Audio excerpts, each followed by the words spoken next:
Hello, up Sean, your movie madman, and I'm back. And today's Wednesday, so today we're going to continue talking about Marvel for you. It's exciting today, isn't it? Because today we're talking about Spider-Man Homecoming, the first Spider-Man film with Tom Holland in 4K.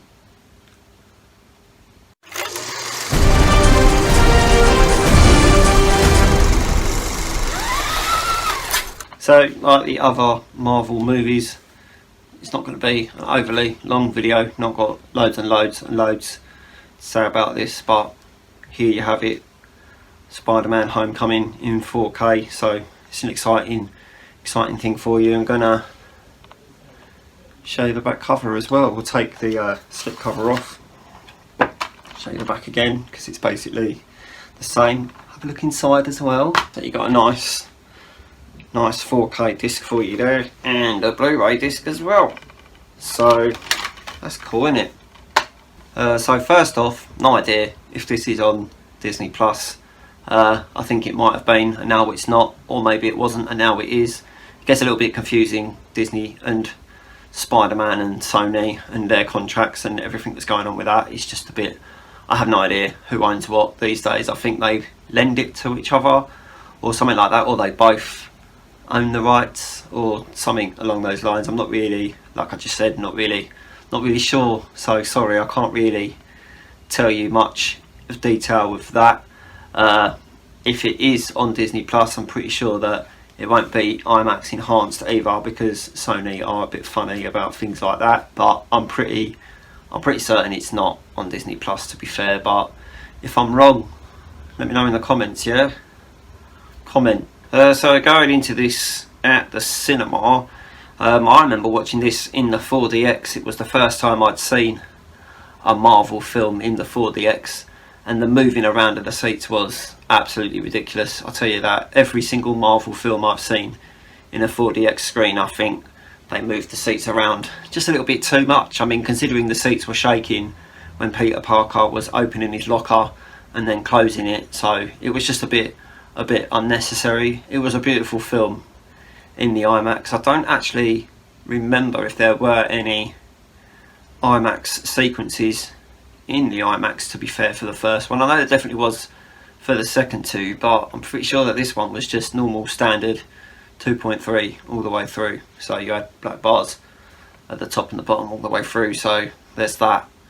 So I really liked this, to be fair. Going into it, I was a bit like not really sure what to expect, because, you know, Spider-Man, I love the way that they joined this in with Civil War, and the whole opening with Peter Parker doing his own film and doing lots of video footage, and you got to see like little behind the scenes from Peter Parker's perspective during the Civil War moments. I liked how they did that. I thought it was a really good way to introduce the character. It was nice that we didn't get the origin story for the third time in 15 years. That was quite nice as well. I was quite happy that they decided to not show you the Uncle Ben story once again. I'm pretty sure it's mentioned at some point, but it's not like really focused on or anything like that. I mean, you probably know, don't you, because you've seen it, haven't you? And if you haven't, maybe get it, and then you can see it. That's good. Yeah, what could I tell you, you know? Do you know what? This was really good in 4K. It's a really good looking 4K disc when you compare it to the Blu-ray inside here, or just any Blu-ray of Spider-Man Homecoming you could compare it to. Doesn't have to necessarily be the one that's in this, but it looks good. The 4K looks really good comparing it to that Blu-ray. It's a decent step up, which is nice. You got like a step up from Blu-ray, haven't you? Yeah, you have. You're right. Well, I was right, but you're right as well, because you agreed with me, didn't you? Finally, when I bought this, I'm pretty sure I got this from HMV. I just went on a little shopping spree at HMV, and the lady behind the counter was like, "Oh, you've spent over £40, so you can get this for a £5 if you want." So got Spider-Man Homecoming in 4K for a £5. Took it home and watched it and it's a good looking 4K disc, which I'm pretty sure I just said a minute ago, but I just thought I'd tell you again, because, you know, I'm trying to stretch the video out a little bit, aren't I? Yeah, I am. Sorry. Michael Keaton as the Vulture in this was really good to see.